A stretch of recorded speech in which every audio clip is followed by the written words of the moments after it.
Vamos ver o que diz a palavra do Senhor em Provérbios 14, verso 12.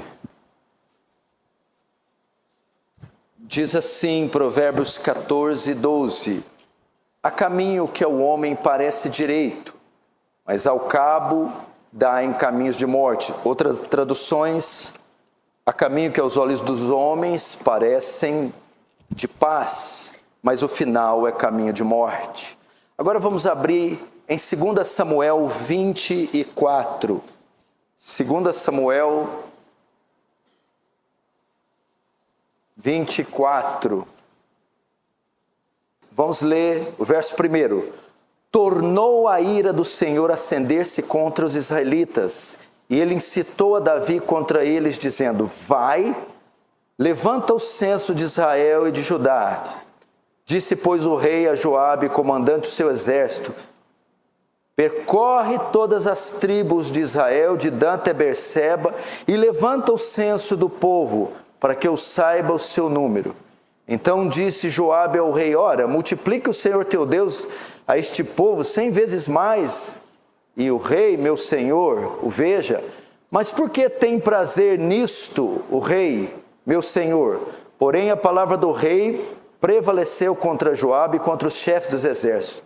Saiu, pois, Joabe com os chefes dos exércitos da presença do rei ao levantar o censo de todo o Israel. Agora o verso 10. Sentiu Davi bater-lhe o coração depois de haver recenseado o povo, e disse ao Senhor: Muito pequei no que fiz, porém agora, ó Senhor, peço-te que perdoes a iniquidade do teu servo, porque procedi-me loucamente. Ao levantar-se Davi pela manhã, veio a palavra do Senhor do profeta Gade, vidente, dizendo: Vai e dize a Davi, assim diz o Senhor: 3 coisas te ofereço, escolhe uma delas para que eu te faça. Veio, pois, Gade a Davi e lhe fez saber, dizendo: Queres que 7 anos de fome venha à tua terra, ou que por 3 meses fuja diante de teus inimigos e te persigam, ou que por 3 dias haja peste na tua terra? Delibera agora e vê que resposta hei de dar ao que me enviou. Então disse Davi a Gade: Estou em grande angústia, porém caiamos nas mãos do Senhor, porque muitas são suas misericórdias, mas nas mãos dos homens não caia eu. Verso 18. Naquele mesmo dia veio Gade ter com Davi e disse: Sobe, levanta ao Senhor um altar na eira de Araú, no Jebuseu. Davi subiu segundo a palavra de Gade, como o Senhor lhe havia lhe ordenado. Verso 25. Edificou-lhe Davi ao Senhor um altar e apresentou holocaustos e ofertas pacíficas. Assim o Senhor se tornou favorável para com a terra, e a praga cessou de sobre Israel. Deixa aberta aí, não feche. Feche apenas os olhos para mais uma rápida oração. Querido Deus, Santíssimo, Eterno, glorioso, divino, autoexistente, autossuficiente, tão majestoso, tão santo, que os serafins não se atrevem a contemplar-te. De vergonha cobrem o rosto. Senhor, nós somos também tão fracos, tão pequenos, carecemos tanto da sua paciência, misericórdia, perdão.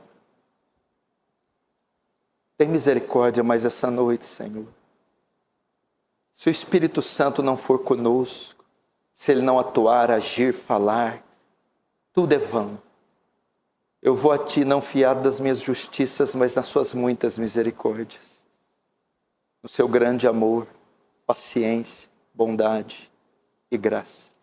Que o Espírito do Senhor então age de forma perceptível, intensa, de modo a transformar, consolar, advertir, salvar.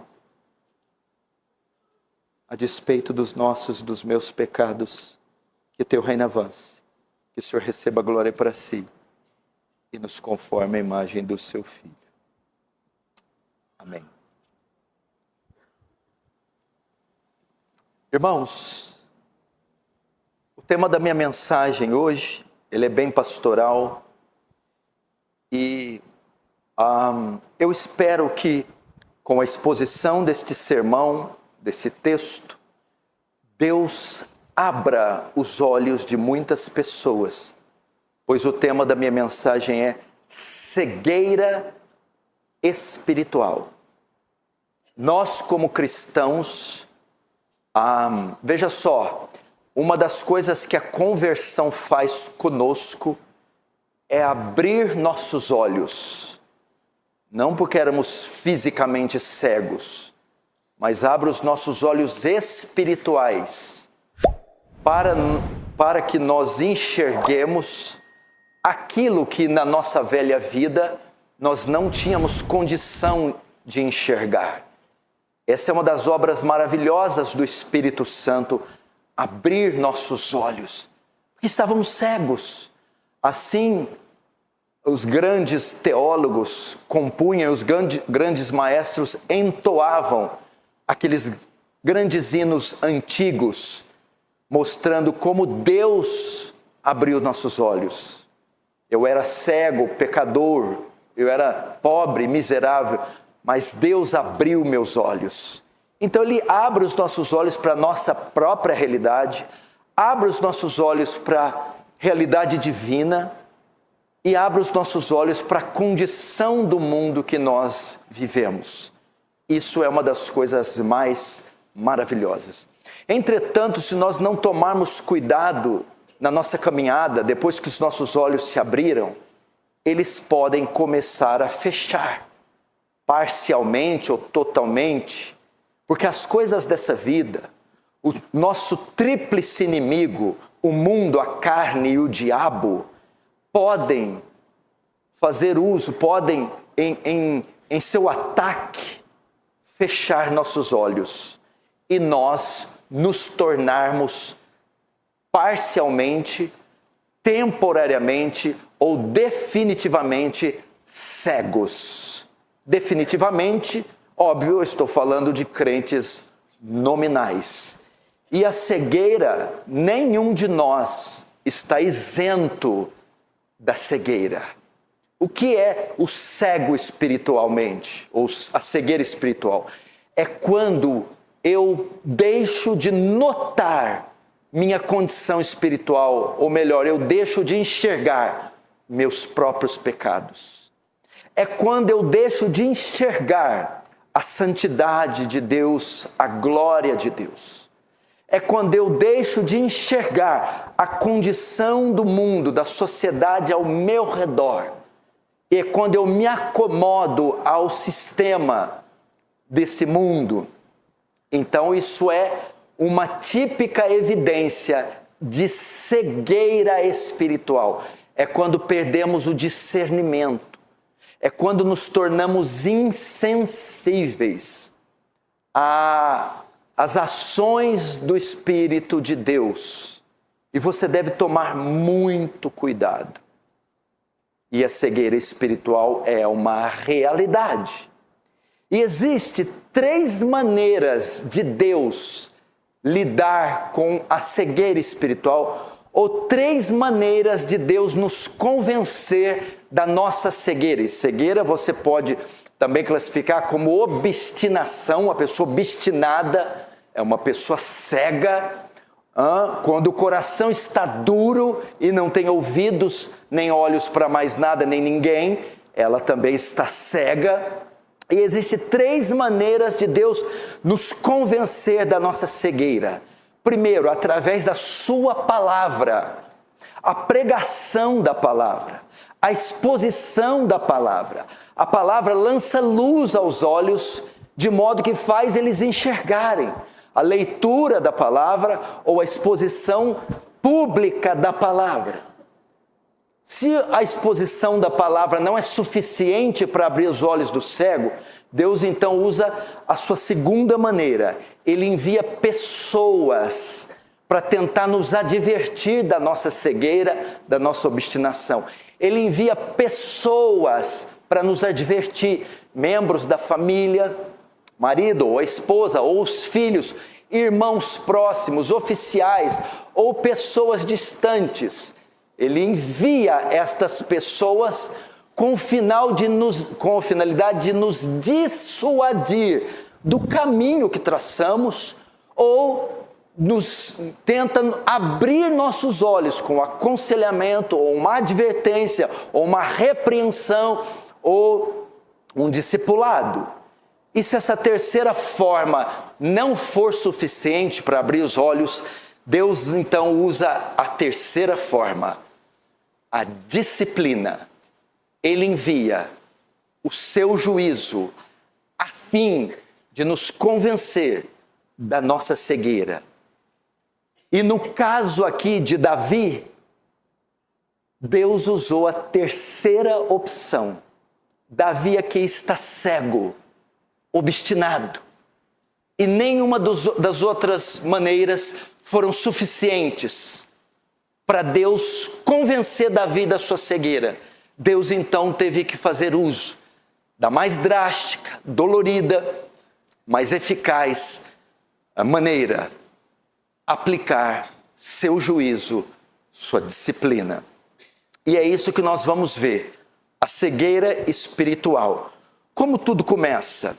Primeiro, a Bíblia nos informa que parece que Deus já estava perdendo a paciência com Davi. Verso 1, tornou a ira do Senhor se acender contra os israelitas. Tornou a ira se acender significa que mais uma vez Deus estava irado. Mais uma vez Deus está corrigindo Israel, seu rei e o seu povo. Mais uma vez eles estão tropeçando. Deus parece estar perdendo a paciência com Davi.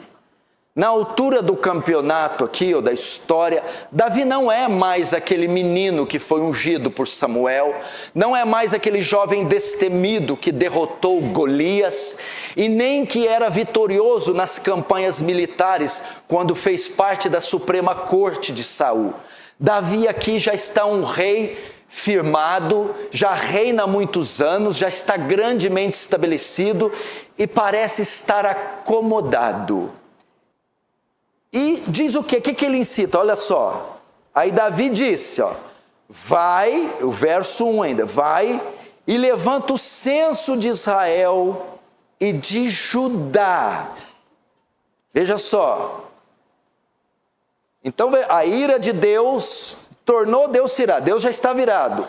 E ele tornou-se irar novamente com Davi. Mas qual a razão da ira de Deus se acender de novo contra Davi? Qual é a razão? Era o censo. Davi queria fazer um censo da sua guarda, do seu exército. Ele queria fazer uma contagem para saber o tamanho do seu exército, o número dos seus soldados. Mas você vê, mas qual o pecado aí? Qual o problema de um rei querer saber o tamanho do seu exército? O pecado aqui não estava na ação, mas na intenção de Davi. Porque essa intenção era pecaminosa. Porque Davi aqui já tinha crescido muito. Ele era o homem mais rico e mais poderoso do mundo. O reino já tinha alcançado muitas fronteiras.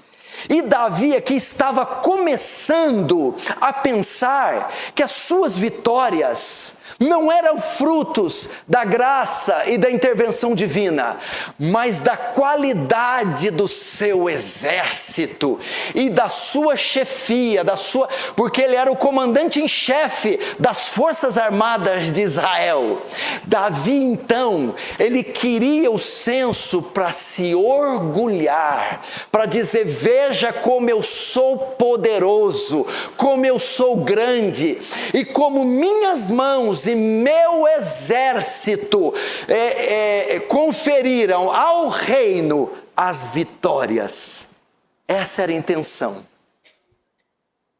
Por isso que isso era pecaminoso.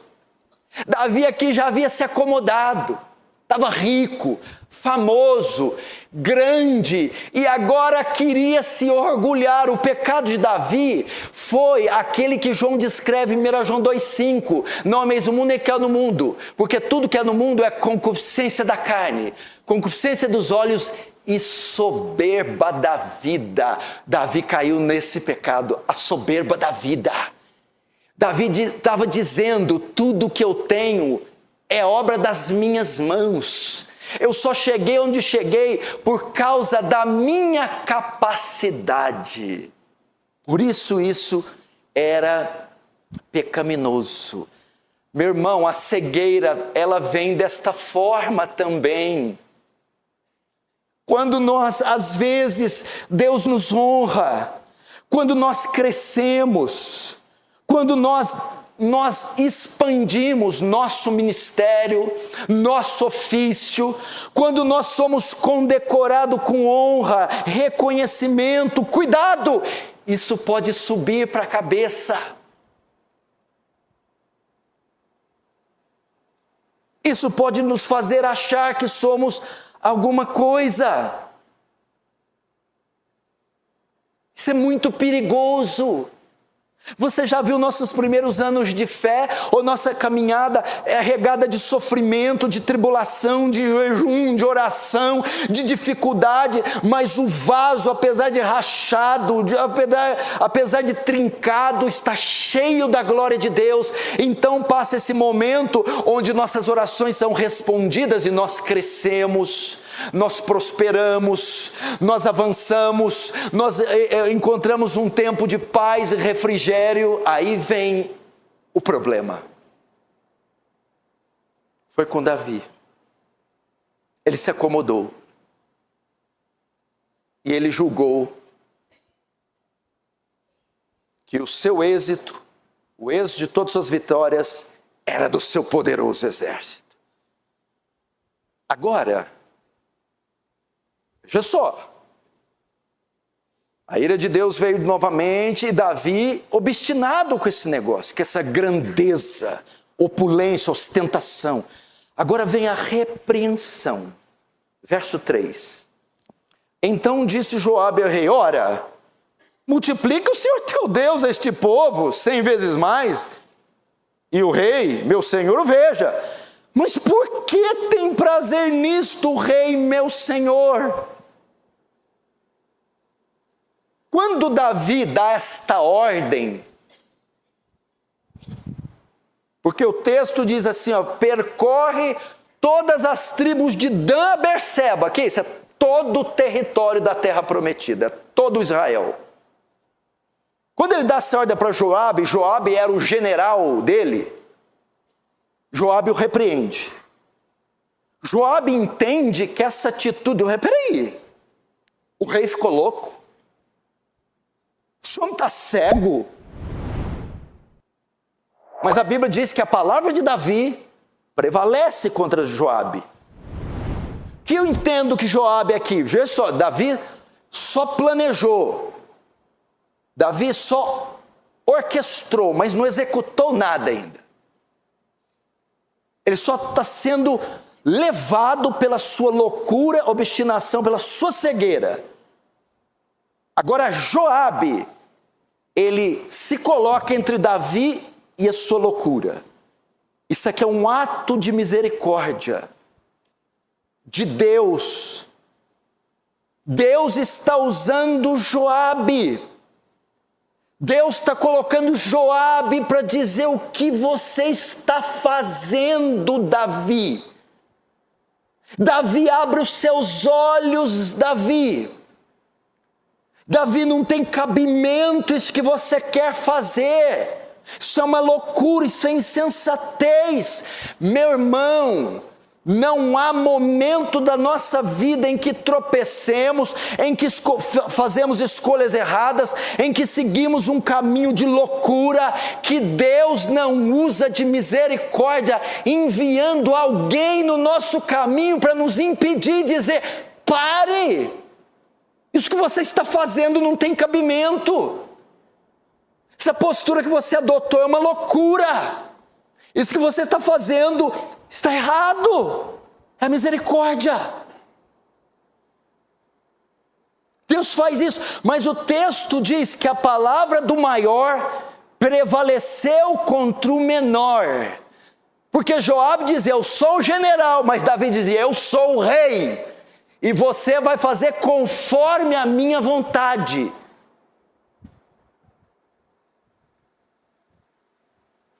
Não é assim? Às vezes Deus usa um menino, o filho, para dizer: mãe, o que vocês estão fazendo? Mas a palavra do maior, a mãe diz: cala a tua boca. Prevalece contra o menor, o filho. Ou Deus usa a esposa: homem, onde você vai? Que decisão maluca é essa? Mas a palavra do maior, o homem, prevalece contra a menor, a esposa. Quantas vezes Deus usa um irmãozinho, um funcionário para falar com o patrão, ou um irmãozinho mais simples para falar com o irmão mais sofisticado, e diz: irmã, irmão, que caminho que vocês estão tomando? Que vida que é essa? Que é isso? Mas a palavra do maior prevalece contra o menor. Aqui eu já aprendo outro princípio: não menospreze os pequenininhos.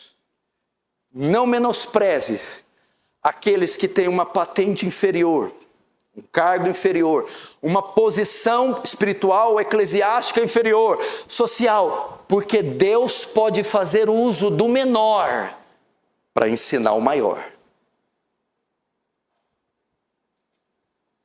Isso aqui é um ato de misericórdia.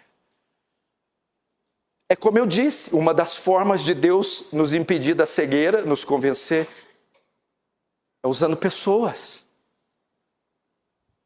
Não menospreze esses alertas.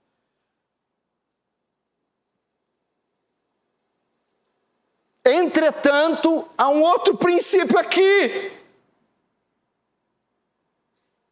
Joabe. Quem era Joabe? Leia toda a história de Joabe. Você não vai encontrar nada que seja impressionante na sua vida espiritual. Não há um testemunho da conversão de Joabe, não há nada que ele tenha feito de forma piedosa. Joabe parecia ser um ímpio.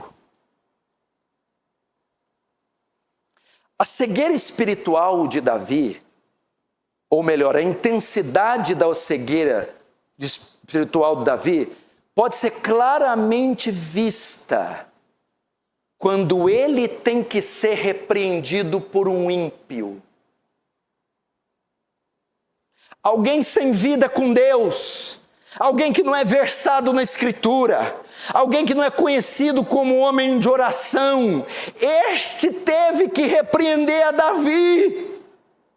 Meu irmão, nós percebemos quando nós estamos cegos, ou quando as coisas não vão bem conosco, quando até o ímpio se escandaliza de nós. Quando até o ímpio tem que chamar a nossa atenção.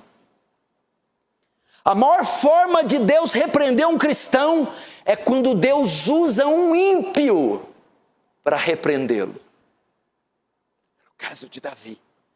A coisa era tão frenética, tão absurda, que um homem truculento, primitivo, rude como Joabe, se escandalizou.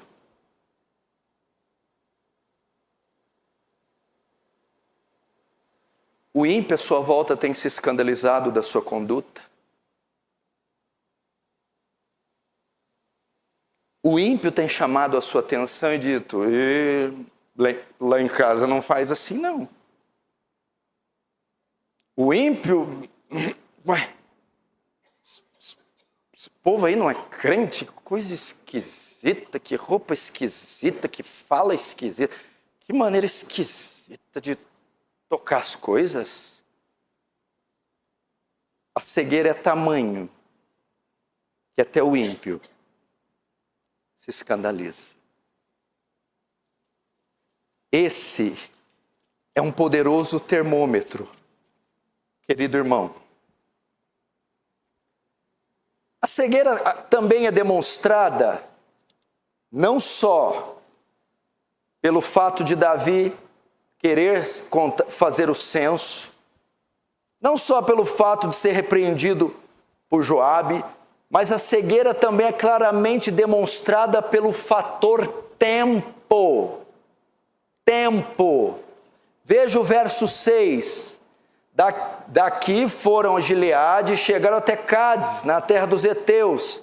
Seguiram Adã e viraram-se para Sidom. Chegaram à fortaleza de Tiro e toda a cidade dos heveus, os cananeus, de onde saíram para o Neguebe, de Judá e Berseba. Assim percorreram toda a terra e ao cabo de 9 meses e 20 dias chegaram a Jerusalém. Veja, o censo, a expedição para fazer o censo demorou 9 meses. Evidentemente, a forma de transporte era rudimentar, era a cavalo. E o tempo para fazer o censo foi 9 meses. Davi poderia ter recuado neste tempo, Davi podia ter refletido melhor, Davi poderia ter se arrependido, mas durante 9 meses, Davi manteve-se cego. Isso mostra como as coisas estavam durante 9 meses duro, 9 meses que ele não ouvia ninguém, 9 meses que culto algum falava com ele, 9 meses que ele não ouvia profeta, que ele não ouvia vidente, que ele não ouvia sacerdote, 9 meses cego. Que ele poderia ter abortado, ele poderia ter caído em si. A cegueira pode tomar essa forma. Você traça um caminho, como está escrito em Provérbios 14, 12, há caminhos que parecem de paz, mas o final é morte. E a cegueira pode fazer isso. Não há culto que dissuada você, não há sermão que fale com você, não há homem, mulher que chegue até você e te advirta. 9 meses esse homem se manteve obstinado, não havia nenhuma forma de Deus falar com ele. A cegueira faz isso, nos faz insensíveis ao culto público. Nos faz insensíveis à exposição da palavra, porque a palavra vem para quê? Ela vem para nos guiar, nos dirigir, nos persuadir, nos dissuadir. Ela vem nos repreender, nos consolar, nos ensinar. Mas Davi estava 9 meses. Davi, ele criou uma blindagem, uma redoma, chamada obstinação. E Davi dizia: o império que eu criei, a pompa que eu adquiri, a fama que eu adquiri, e os meus desejos e as minhas ambições, ninguém impedirá de eu prosseguir. Estava cego. 9 meses. Você já viu alguém assim? Você fala com a pessoa, tá bom. Então, tudo bem. Ela está decidida. Ela está cega. Deus fala pela palavra. Nós não cremos em profecias, em profetas e profetadas. Nós cremos quando um homem sobe e abre a Bíblia, expõe o texto corretamente no poder do Espírito Santo. Deus está falando à congregação. Assim diz o Senhor. Davi resistiu todos os assim diz o Senhor. Durante 9 meses.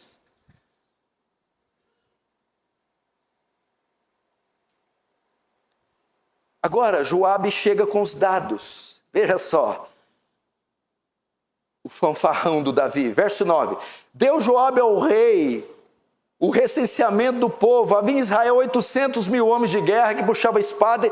E em Judá eram 1.500. Agora Davi, ele se satisfaz. Davi, ele realiza o seu sonho. Joabe chega: Davi, não é isso que você queria? Você tem 1.300.000 soldados. É isso que você queria? Pronto. Você é o maior do mundo. Você é o comandante mais poderoso. Seu exército é o maior. É isso? Satisfeito, Davi? O que eu aprendo aqui? Vi uma pregação de John MacArthur, pregando Romanos 1. Ele diz: o pior juízo que Deus pode nos dar não é quando Ele tira algo de nós, é quando Ele dá. Rapaz, é quando Deus não se opõe, é quando Deus não impede. Você quer? Então vai. E Deus tira os freios, e deixou, e Davi concluiu, mediu, recenseou, e o desejo desenfreado da obstinação encontra o objeto desejado, eles se unem numa união espúria, falsa, corrupta. Meu irmão, o pior não é quando Deus tira, é quando Deus dá. E Ele conseguiu. Pense. Quando eu estava preparando esse sermão, você acha que o pregador está imune ao sermão? Não tem nada a ver. Eu só sou orador. Eu não fabrico a palavra. Quando eu estava preparando a palavra, meu Deus, abre meus olhos. Se eu estiver cego, fala comigo. Senhor, me livra desse caminho. Senhor, porque nós somos tão propensos a ser sábios aos nossos próprios olhos.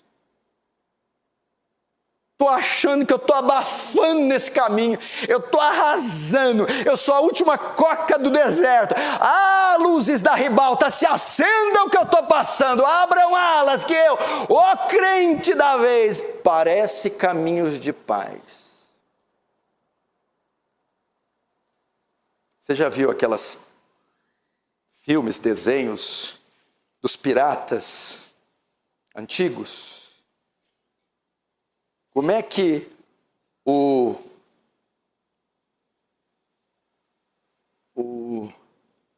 prisioneiro era sentenciado a caminhar numa prancha, com olhos vendados. E ia. Mal ele sabia que ele ia cair no abismo. Mas, entretanto, depois de 9 meses de cegueira, o coração de Davi pesou. Veja o verso 10. Sentiu Davi bater-lhe o coração, depois de haver recenseado o povo. Meu irmão, no coração de Davi ainda restava alguma luz. E ele pesou. Deixa eu dizer algo, seja honesto, olhe para mim, seja honesto com você mesmo. O seu coração está incomodado com o que você está fazendo. E você não quer dar ouvido à voz dele. Seja honesto, seguramente o seu coração está te incomodando com tal prática, com tal ato, com tal postura.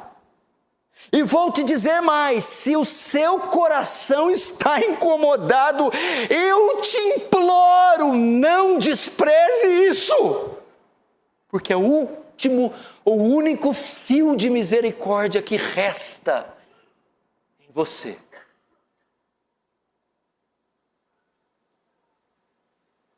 É como a igreja de Sardes, tem nome de que vive, mas está morto. Aí o autor continua e diz, mas resta algumas coisas boas lá. Aí ele diz, consolida o que está para morrer.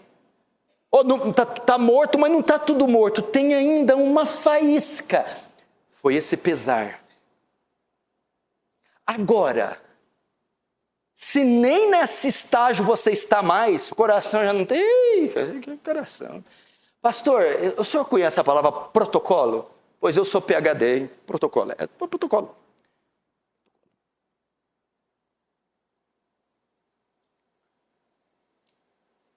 Não ignore os sinais do seu coração.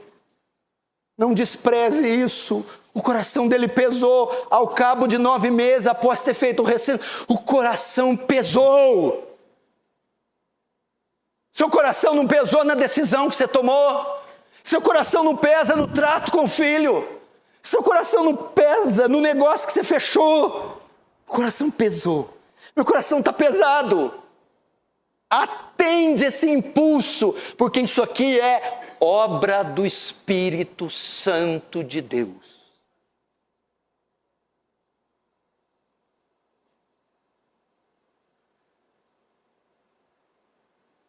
Então, após ter pesado, depois de 9 meses, os olhos de Davi começam a se abrir.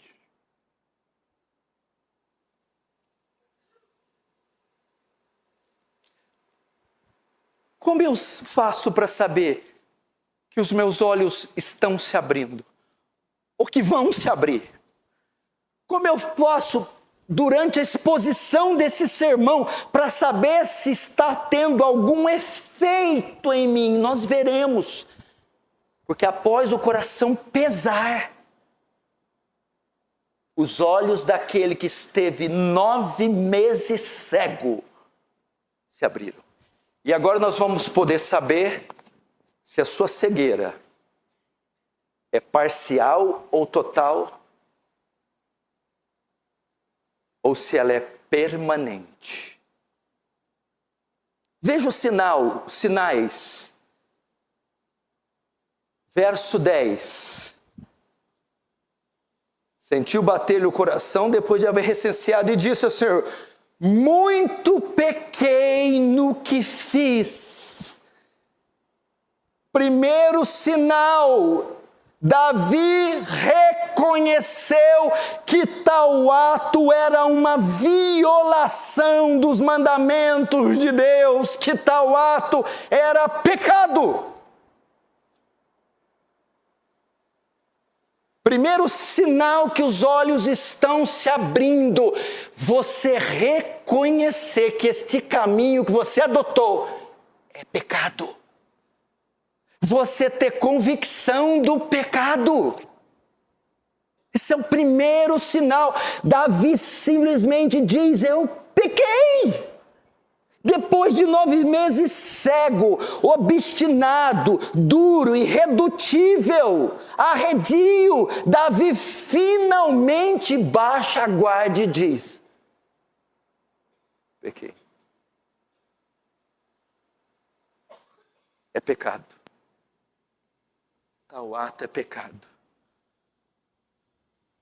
Meu irmão, por que você resiste isso, se a coisa mais nobre de um crente, mais elevada do crente, é ele dizer: eu pequei? Porque se nós dissermos que não temos pecado, enganamos a nós mesmos, e a verdade de Deus não está em nós. Mas se confessarmos os nossos pecados, Ele é fiel e justo para nos perdoar o pecado e nos limpar de toda iniquidade. Segundo sinal, ele não só reconheceu que tal ato era pecado, mas reconheceu que era grave, que era grande o pecado. O texto diz: muito pequei no que fiz. Davi não minimizou suas ações, Davi não as justificou, Davi reconhece a gravidade, a extensão. Eu ofendi a glória de Deus, eu violei pelo menos 3 dos 10 mandamentos, é gravíssimo. Irmão, você precisa reconhecer seu pecado, você precisa reconhecer a gravidade do seu pecado. Vá na internet agora, veja os pregadores, veja os teólogos, veja os cultos. Agora essa hipergraça, ou como disse Dietrich Bonhoeffer, Aquele Marte, teólogo alemão que foi assassinado por Hitler, é a graça barata, a graça que não exige nada do pecador, é uma graça que faz ele se acomodar com seus pecados, e essa hipergraça faz artistas se dizerem cristãos, jogadores de futebol de serem cristãos, maconheiros, escandalosos, adultos, tudo com faixinha na cabeça, eu sou de Jesus. Pro vento com isso.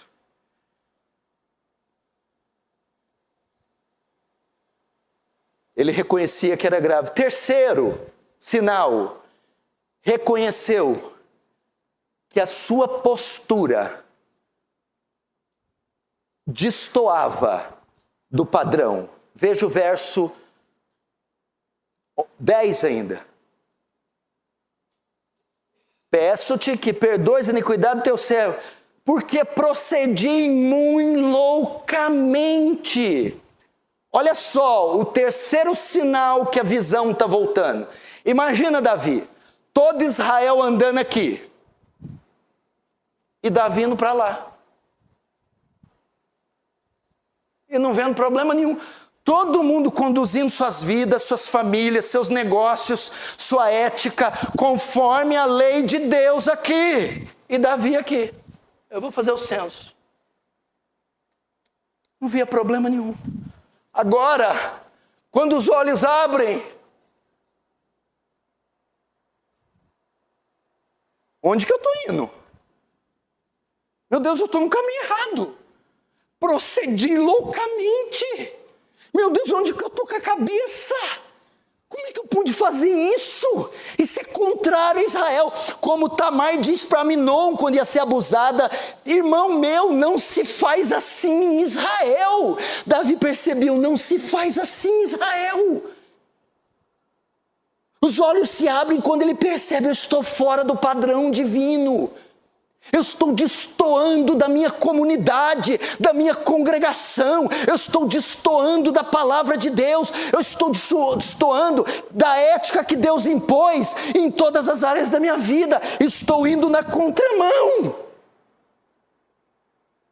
Procedi loucamente. Esse é o terceiro sinal que a visão está sendo restaurada.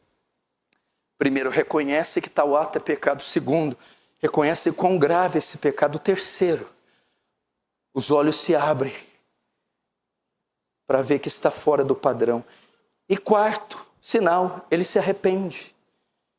Veja só, verso 10 ainda: muito pequei no que fiz. E também no verso 14. Então disse Davi a Gade: estou em grande angústia.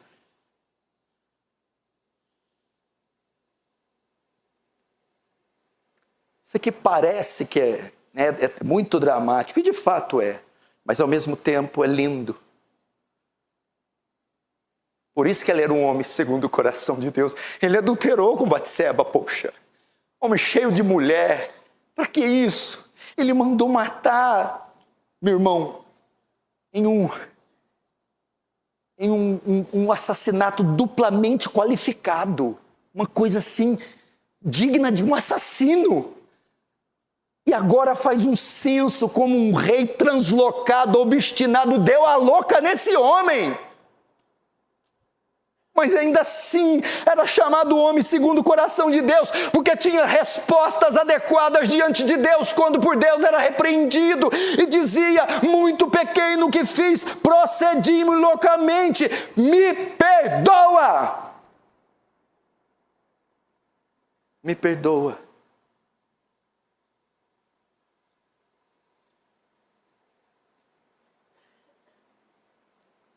Como você fez a relação desses 4 pontos? Parcialmente cego? Permanentemente cego?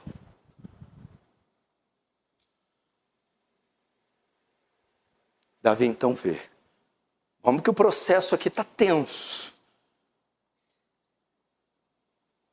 Tão triste que isso acontece com a gente. Por que a trajeto da nossa vida cristã não é um gráfico reto? Não precisa nem subir, tá bom, vai retinho. mas de repente ele tem depressões profundas, para depois ter picos sublimes, quedas drásticas, e aqui Davi está numa das suas piores quedas. Ele pede perdão. O glaucoma foi tirado, a catarata foi tirada, Davi agora vê. Glória a Deus. Deus há de trazer a você a visão, não importa em quais circunstâncias, o que Ele precisa fazer para isso, se Ele vai enviar a palavra dEle, vai enviar alguém querido, ou se vai infligir sobre você disciplina, contanto que Ele abra os seus olhos, louve a Ele, que você possa dizer, eu era cego e posso ver como aquele cego quando foi inquirido pelos fariseus, esse homem é pecador? Se ele é pecador eu não sei, o que eu sei é que eu era cego, agora eu posso ver. Você possa dizer isso. Mas, apesar do arrependimento, as consequências são inevitáveis. Veja o verso 13. Veio, pois, a Gade a Davi lhe fez saber, dizendo, queres que 7 anos de fome te venham à terra, ou que por 3 meses fuja de diante de teus inimigos e eles te persigam, ou que por 3 dias haja peste na tua terra. Veja só, ele se arrepende, Deus envia o profeta Gade, Natã já havia morrido, e Gade substitui ele. E esse profeta chega diante de Davi para revelar o pecado e agora trazer a Davi a punição. Você vai ser punido pelo que você fez. E dá a Davi o direito de escolher 3 formas de juízo. Uma peste cair na mão dos seus inimigos, ou por 3 meses fuja diante dos inimigos. O que eu aprendo aqui, meu irmão?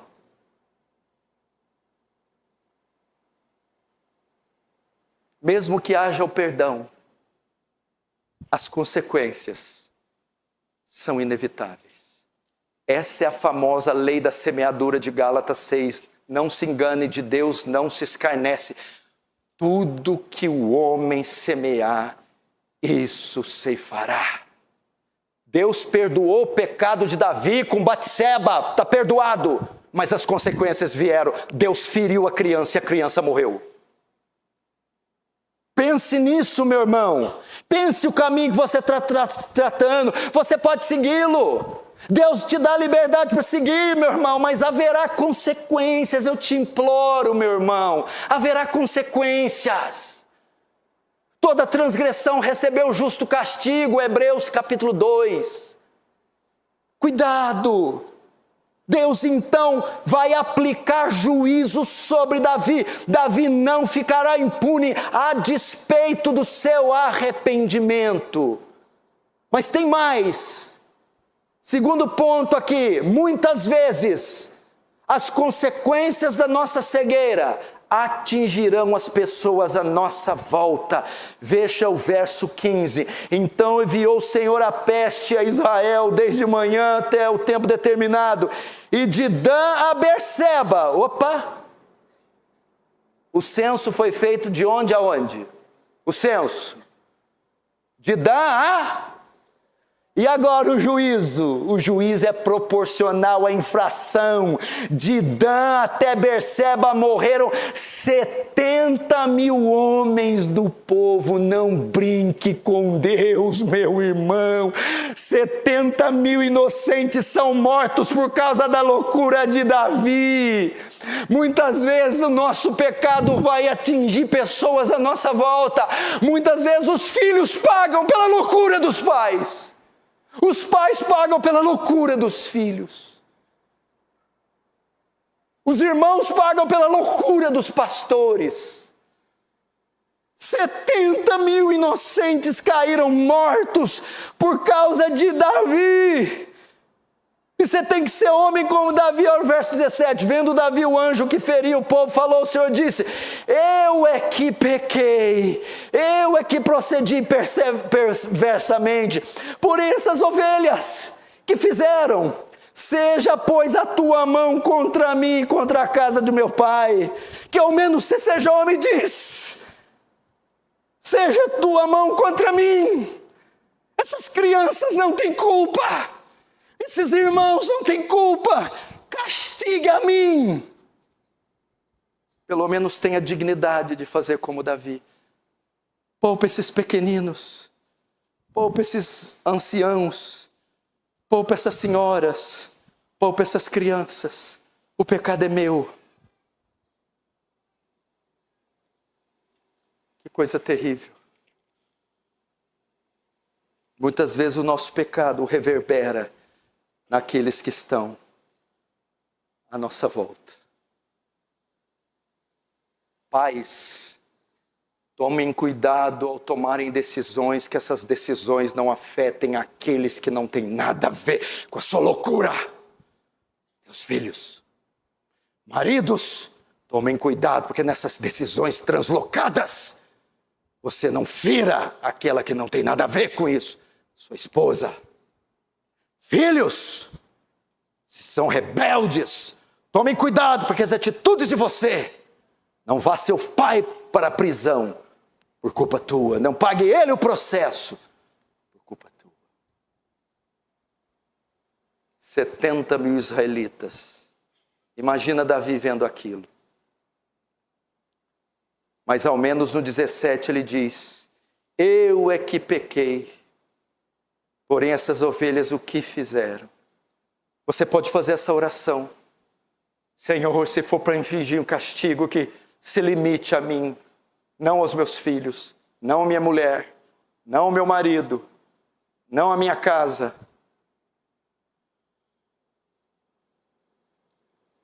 Agora vamos para a restauração. Havia uma coisa só que aplacaria a ira de Deus e que faria cessar aquele mal. Uma coisa só. Não havia outra coisa. Veja o verso 18. Naquele mesmo dia veio Gade ter com Davi e lhe disse: sobe, levanta ao Senhor um altar na eira de Araúna, o Jebuseu. Davi subiu segundo a palavra de Gade, como o Senhor lhe havia ordenado.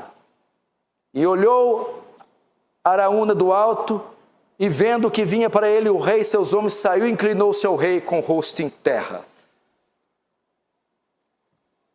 Veja a situação, meu irmão. O anjo do Senhor está com a espada desembainhada e apontada para Jerusalém, e de uma vez só matou 80 mil. Deus está enfurecido com Davi. O pecado de Davi foi grave. Só havia uma maneira de aplacar a ira, reverter tudo aquilo. Davi precisava confessar esse pecado publicamente. E todo Israel deveria saber que aquele castigo foi infligido à nação por causa do pecado de Davi. E ao adquirir a eira e montar um altar e oferecer o sacrifício, todo Israel saberia que aquilo tudo aconteceu pelas mãos de Davi. Fácil deixar o anjo matar e ficar quietinho, né? Meu irmão, eu aprendo aqui que muito da nossa restauração, alguns dos nossos pecados, devem ser confessados publicamente. O pai tem que convocar uma reunião e dizer: vocês estão nessa miséria por culpa do teu pai. O marido deve convocar uma reunião e dizer: mulher, você precisa saber o que eu ando fazendo. E se dobrar, e se arrepender, e confessar. E se o pecado é público no sentido social, ele deve ser confessado para todos aqueles os quais foram ofendidos. Enquanto eu calei meus pecados, meus ossos se envelheceram.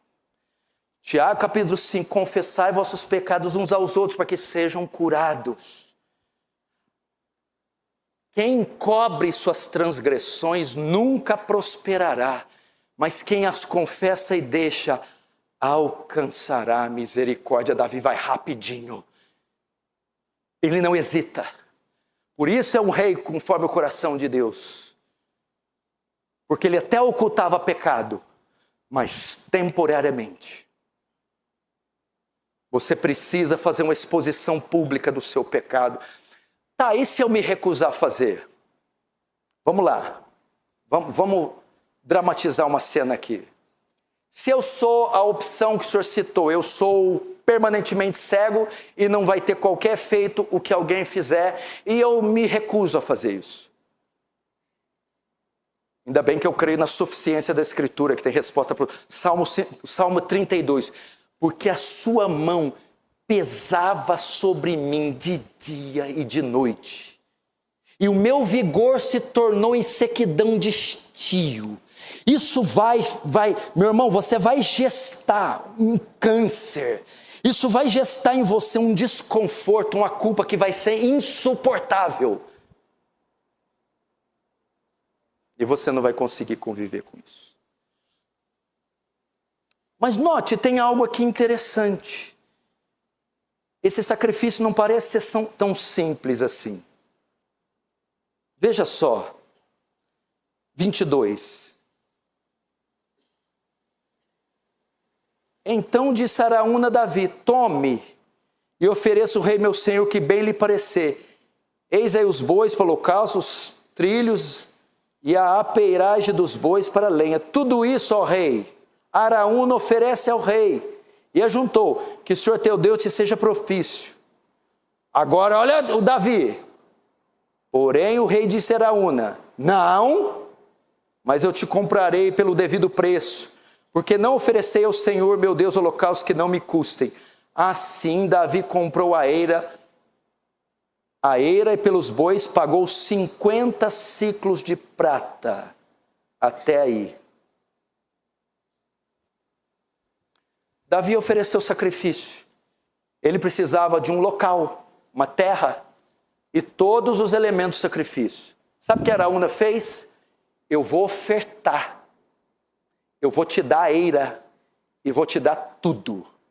Davi, eu não darei algo ao Senhor que não me custe, e portanto eu vou pagar. E pagou 50 siclos de prata.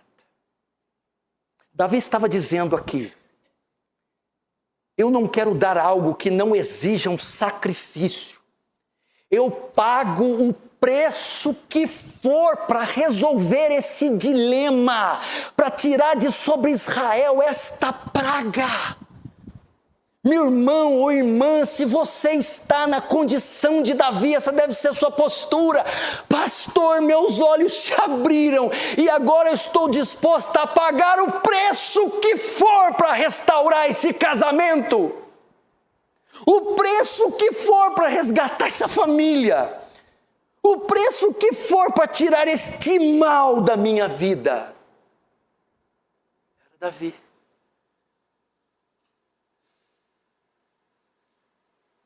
Cadê vocês, homens?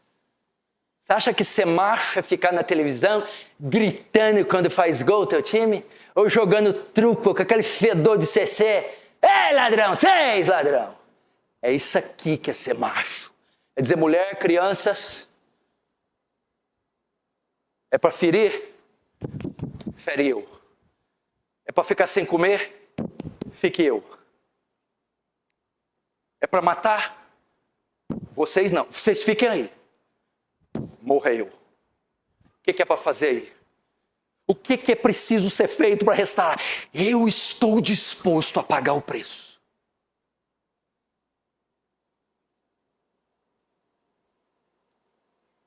Por isso Davi se identifica tanto conosco. Agora, fim. 25. Edificou-lhe Davi ao Senhor um altar e apresentou holocaustos e ofertas pacíficas. Olha a última frase.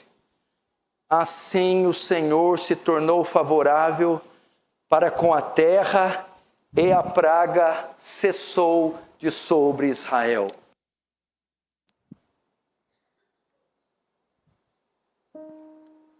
Vamos pegar essa frase. A praga cessou. A praga cessou.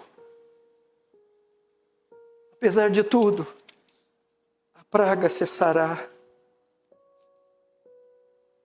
A praga cessou.